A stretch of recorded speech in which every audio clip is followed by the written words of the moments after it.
Okay, so have you ever felt like, your brain's just going a mile a minute? Oh, yeah. Like it's just constantly buzzing with thoughts and anxieties and all these to-dos? Absolutely. That's kind of what we're diving into today, this idea of mindful reflection. Right. It's about sort of hitting the pause button on all that Yeah. craziness and actually processing all those thoughts and emotions Yeah. instead of just letting them like run wild. Yeah, for sure. So for me, I remember my first attempt at this, at mindful reflection. Okay. Thought it'd be all zen. You know, Right. I downloaded this guided meditation app and I'm picturing myself, just totally blissed out. But honestly, Yeah. I think I ended up snoring louder than the nature sounds in the background. Oh, wow. It wasn't exactly the picture of enlightenment I had in mind. That's funny. But it made me realize this whole mindfulness thing. Yeah. It's a journey. It's not like you just flip a switch and you're suddenly enlightened. Right. So to help us along that journey, we've got an expert here today.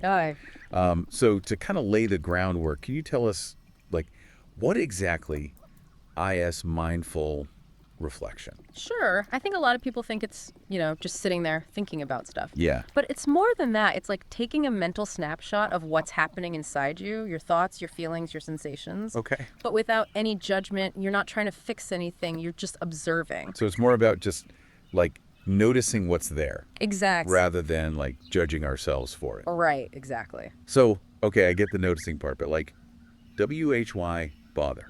Good question.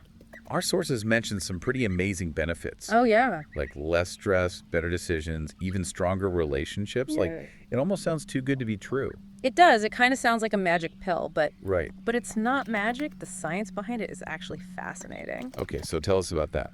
Well, think about when you're stressed, right? Your body goes into that fight or flight mode.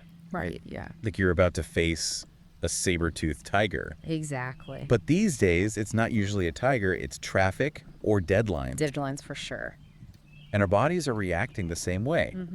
Mindful reflection helps us slow down that stress response. Okay. It's like hitting the brakes on that fight or flight reaction. So instead of freaking out in traffic, Exactly. I could use some mindful reflection. Maybe try some deep breathing next time you're stuck on the freeway. Okay, yeah, that's a good idea. Good visual.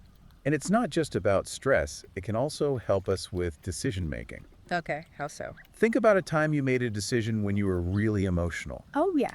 Maybe you bought something you couldn't afford or said something you regretted later. Definitely been there.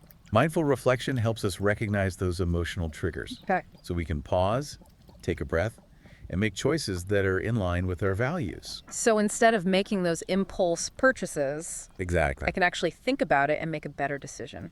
Right, you become more aware of what's driving your choices. I like that. That's a good way to think about it. And then there's the impact on relationships. Okay. Yeah, our sources mention that. Right, because when you understand your own needs and reactions better, you become more empathetic to other people. Right, yeah. You're less likely to take things personally, you can communicate more effectively. So like mindful reflection helps me understand myself, Yeah, and then that helps me understand other people better. exactly. Okay, so mindful reflection, it's not just about feeling good, it's about making better choices overall. Exactly. I'm sold, but how do we actually do this? Well, Like, where do we start? our sources actually offer some really practical techniques. Okay, good, because I think that's what people want to know. Right, they don't require a yoga retreat or anything. Perfect. One that's become really popular is guided meditation. Yeah, I've heard of that. There are tons of apps out there that make it super accessible. It's like having a personal trainer for your mind. I like that, a personal trainer for your mind. Yeah, guiding you through the process. Another technique I've heard of is journaling. Yes, journaling can be really powerful. But it's not just about like writing down your to-do list, right? No, it's more about reflecting on your experiences. Okay. Our sources suggest using prompts like, what am I grateful for today? Or what challenged me today? Okay, so it's more about like digging a little deeper. Exactly. It's about uncovering those hidden gems of self-awareness. And then there's mindful walking, which sounds pretty straightforward. Yeah, no special equipment needed for that one. Just you and the open road, right? Pretty much. But the key is to really tune in to your senses. Okay, so what should we be focusing on while we're walking? Put away your phone, for starters. Good advice. Feel the breeze on your skin. Notice the colors of the leaves, the sounds around you. So it's about being present in your body, And in your environment, yeah. breaking free from that autopilot we're all on. I love that. It's like hitting the reset button on our senses. I like that.